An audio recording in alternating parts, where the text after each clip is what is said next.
Hello les investisseurs, j'espère que vous avez la super forme. Bienvenue au nouveau sur cette chaîne. Donc sur cette chaîne, on parle d'investissement, de minimalisme, de finances personnelles et je suis Quentin, investisseur minimaliste. Alors aujourd'hui, je voulais voir avec vous le cas Wirecard, un des scandales financiers les plus en date, on va dire, qui a eu lieu en 2020. Et c'est une leçon pour chaque investisseur qui souhaite s'améliorer dans son processus d'investissement, qui souhaite être beaucoup plus serein sur les marchés. Alors à votre avis, quelle est la pire chose qui puisse arriver à un investisseur? C'est pas de plus arriver à d'oublier son mot de passe, ce n'est pas de ne pas arriver à verser 100 euros dans le mois. Le pire qui puisse arriver à un investisseur, c'est de tout perdre et de perdre sur une position les 100%. Donc imaginez que vous investissez sur une entreprise comme Air Liquide, L'Oréal, que vous mettez toutes vos économies, par exemple 50 000 euros, et que soudainement l'entreprise perd toute sa valeur boursière, qu'elle passe, si on prend L'Oréal de 340 à 0 euros, eh bien vous perdez tout votre capital et toute votre épargne durement économisée. Et le scandale Wirecard, c'est exactement ça. Pour celles et ceux qui ne connaissent pas cette entreprise, eh bien cette entreprise était cotée au DAX 40, donc à la bourse allemande, spécialisée dans les transactions financières. Et en 2020, eh bien, le cours de bourse est totalement effondré, qui est passé justement à un niveau absolument ridicule qu'on verra après. Donc comme j'ai dit, Wirecard coté au DAX 40, c'est une startup qui a été fondée en 1999. C'est un peu la success story allemande. Une startup qui a commencé à faire du business avec des petites PME, qui ensuite a commencé à proposer ses services de transactions financières à des plus gros groupes. Et rapidement, ils ont commencé à faire du chiffre d'affaires, ils ont commencé à avoir encore plus de bénéfices et le cours de bourse est monté jusqu'à 166 euros de mémoire en 2019. Donc on était à quasiment l'apogée. Quand le cours valait 166 euros, eh bien on était sur une valorisation de 19 milliards d'euros. Donc on pouvait considérer Wirecard quasiment comme une big cap, une grosse capitalisation comme on a sur L'Oréal et compagnie. Sauf ce qui s'est passé, c'est un peu comme à l'image de Enron, c'est une entreprise américaine dont je parlerai peut-être après, mais on a eu des malversations financières au sein de l'entreprise. En fait, si vous voulez, comme je l'ai dit avant, c'est une start-up, Wirecard, depuis 1999. Elle a beaucoup grossi, donc beaucoup plus de coûts au fur et à mesure qu'ils se développaient, au fur et à mesure de leur implantation dans le monde. Et les dirigeants ont commencé à trafiquer les comptes financiers. Donc ils ont trafiqué le chiffre d'affaires, le nombre d'actifs au bilan, donc ce que possède la société, dans le but de continuer à se développer. Parce qu'il faut savoir que quand tu cherches des investisseurs, quand tu cherches à te développer, il faut montrer que tu fais du chiffre d'affaires, il faut montrer que tu as investi dans des actifs. Et Wirecard, par exemple, c'est une des choses qu'ils ont cachées dans les comptes. Ils ont caché 1,9 milliard d'euros en actifs, qui étaient en fait des actifs qui ne valaient rien, qui n'existaient pas au bilan. Donc ils ont fait des petits bidouillages pour augmenter le nombre d'actifs. Ils ont fait des bidouillages aussi pour augmenter leurs bénéfices. Et il y a un moment, si tu veux, où tu ne peux pas continuer dans le foutage de gueule comme ça. Il y a un moment où tu te fais cramer. Et c'est arrivé en 2020 après comment dire, une perquisition et après différentes enquêtes. Et le cours de bourse est passé de 166 à 1 euro à l'heure où je vous parle. Et ce cas Wirecard, finalement, il nous fait repenser à l'histoire de Bernard Madoff et comment dire, son arnaque au sein de son fonds d'investissement. Donc il faut rappeler juste que Bernard Madoff, c'était déjà un financier, qu'il était connu dans son milieu, qu'il était aussi patron du Nasdaq, pour vous dire le profil du bonhomme. Et donc il a créé une société d'investissement qui était fondée sur rien. Donc il promettait des rendements qui pouvaient aller jusqu'à 40% à des personnes un peu avides d'argent, on va dire, et surtout très naïves. Et ce qu'il faisait, il remboursait les personnes qui avaient placé leur argent au bout d'1 ou 2 ans avec l'argent des nouveaux entrants, des nouveaux clients, on va dire.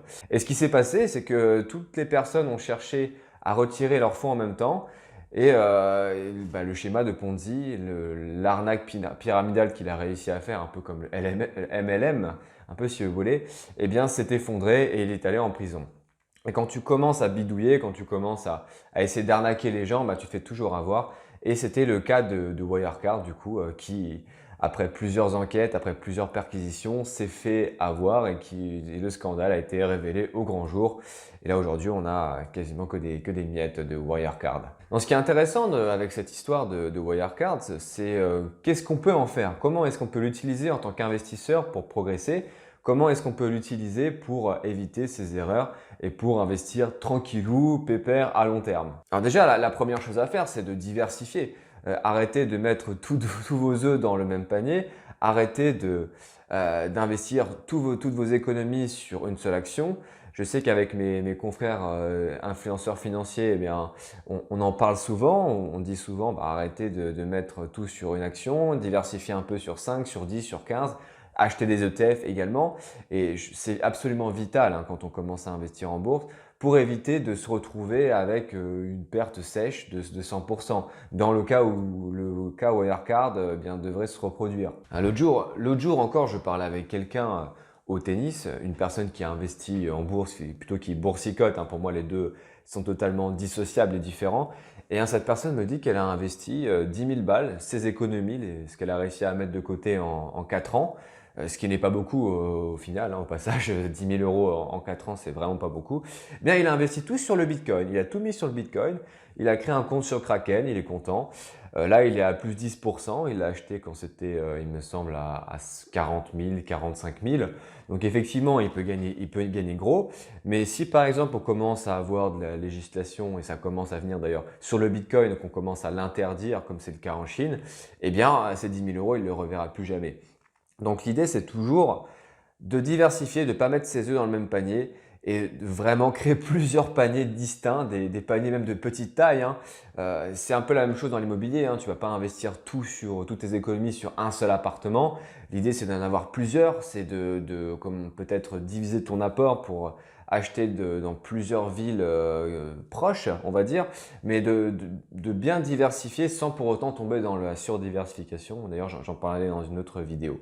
Donc, qu'est-ce que ça a comme conséquence pour l'investisseur? Eh bien, le fait de ne pas diversifier, la conséquence, c'est de perdre toutes ses économies. Et là, je parle en tant qu'épargnant et investisseur, c'est terrible de perdre 40 000, 50 000, 100 000 euros en bourse sur une seule position. C'est quasiment, ça peut être les économies d'une vie. Imagine que toi, tu te lèves tous les matins à 6 heures du matin, tu rentres le soir à 5 heures, 6 heures, tu as 5 semaines de congé à l'année. Peut-être que ton boss te fait chier, peut-être que ton collègue te casse les couilles et tu n'as pas envie de faire tout ça pour investir sur une seule action qui peut potentiellement se casser la gueule. Le fait de penser à tout ça, à tous les efforts que tu mets en place pour épargner, pour investir, eh bien, doivent te motiver à diversifier sur plusieurs actions, sur plusieurs continents, dans différents types d'actifs pour éviter de te retrouver avec moins 100% sur ton PEA, ton compte titre, et à avoir justement, juste avoir les yeux pour pleurer. Et enfin, la deuxième conséquence, on a parlé de la première conséquence financière, tout perdre. La deuxième conséquence, elle est encore plus grave, je pense, parce que l'argent, il y en a partout. Tu peux le gagner très facilement, par moment, ça vient, ça sort. Bon, écoute, c'est un peu comme la vie, c'est comme les amis, l'argent, on va dire. Mais la deuxième conséquence à tout ça, le fait de ne pas avoir assez diversifié et de tout perdre, c'est d'être dégoûté des investissements. On a plein de personnes qui investissent en bourse une fois, qui font cette erreur de mettre tout sur une seule action ou qui mettent sur des actions pourries. Elles perdent tout leur argent et elles vont dire après que la bourse est trop risquée, etc., etc. Mais c'est risqué parce qu'elles n'ont pas fait le taf en amont, parce qu'elles n'ont pas diversifié et parce qu'elles ne se sont pas prises au sérieux, elles n'ont pas investi de manière professionnelle. D'ailleurs, si vous voulez investir de manière professionnelle, j'ai une formation sur 12 heures, donc c'est assez condensé. Et après ça, vous pouvez investir de manière professionnelle, comme je le disais avant, et réaliser des performances tout à fait honorables, de l'ordre de 30 à 40% sur 4-5 ans. On peut vraiment faire des choses vraiment incroyables quand on a la bonne stratégie. Mais le risque, c'est ça, c'est d'être dégoûté de l'investissement et de ne plus rien faire. Tout laisser sur un compte épargne et laisser grignoter l'épargne par l'inflation, l'épargne. C'est vraiment de l'argent qui est gâché, à mon avis, si on le place sur 5-10 ans. Alors là, vous allez me dire, mais Quentin, comment est-ce que je peux faire pour éviter les entreprises qui font des malversations financières? Comment éviter de perdre tout mon argent sur une seule position? Comment est-ce qu'on fait? Est-ce que il y a des indicateurs spécifiques?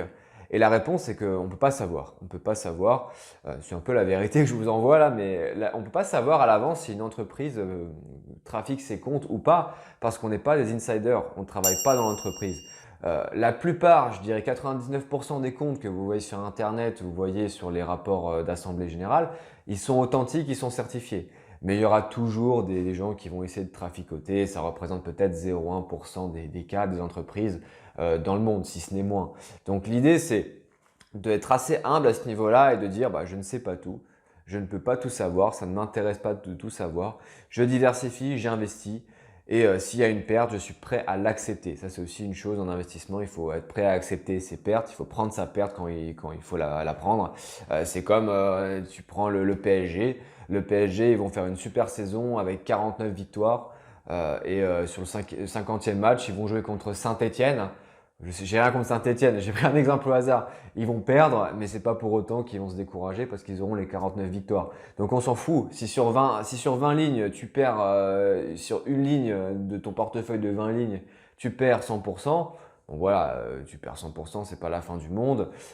Si tu as été investi à 5% sur cette ligne, tu perds 5% de ton capital et c'est compensé par les dividendes et par les plus-values des autres lignes. Donc voilà, diversifier toujours, accepter les pertes, investissez à long terme.